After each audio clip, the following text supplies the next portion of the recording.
যে রুমে আজকে হাসিনা ছিল সেই রুমে জনগণ উল্লাস করছে।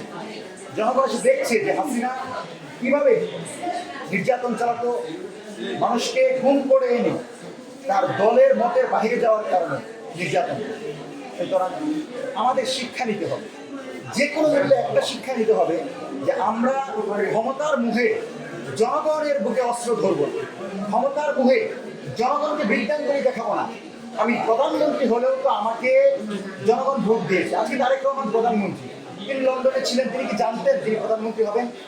কিন্তু জনগণ তাকে বানিয়েছেন। কিন্তু তিনি যদি এখনো জনগণের যে জনরায়, গণভোটের গণরায় বাস্তবায়ন না করেন, তাহলে জনগণ স্পষ্টই বলবে যে তারেক রহমান লন্ডন থেকে এসে আমাদের সাথে প্রতারণা করেছে। জামাত, বিএনপি, এনসিপি, গণ অধিকার পরিষদ প্রত্যেকটা গণ অভ্যুত্থানের দল, তারা যখন নিজেদের ভিতর কামড়াকামড়ি করে, নিজেদের ভিতর দ্বন্দ্ব করে, ঠিক তখনই আওয়ামী লীগ উল্লাস করে। সুতরাং আজকে হাসিনার বেডের সামনে আমরা উল্লাস করছি, আগামীতে যেন কোনো রাষ্ট্রপ্রধানের বাড়িতে গিয়ে আমাদের উল্লাস করতে না হোক।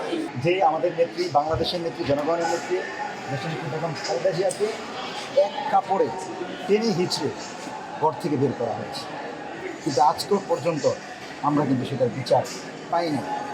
সুতরাং আওয়ামী লীগকে এত সহজে ভুলে গেলে হবে না। যারা দেশের জন্য ত্যাগ করলেন তাদের পরিবার এখনো ঘুরে।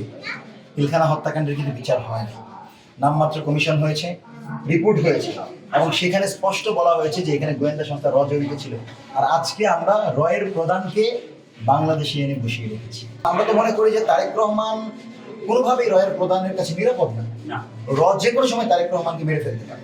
সুতরাং এই যে আমাদের অফিসারদের এক একটা মানে আপনার ইউনিফর্ম, এটা আমাদের যে অনুপ্রেরণা, আমরা তাকে সেলুট দিই। তাদের এই ত্যাগ, আত্মত্যাগ, তাদের প্রত্যেকটা, আপনি তাদের প্রত্যেকটা আসবাবপত্র, তাদের প্রত্যেকটা ব্যবহারের জিনিস আমাদের অনুপ্রেরণা। ইউএফটি ফার্স্টের সাথে ট্রেড করুন যে কোনো জায়গা থেকে, ক্যাম্পাসে ক্লাসের ফাঁকে, ঢাকায় জ্যামে বসে কিংবা ঘরে বসে। ট্রেডিং এখন হাতের মুঠোয়, তাই ট্রেড করুন যখন খুশি, যেখানে খুশি।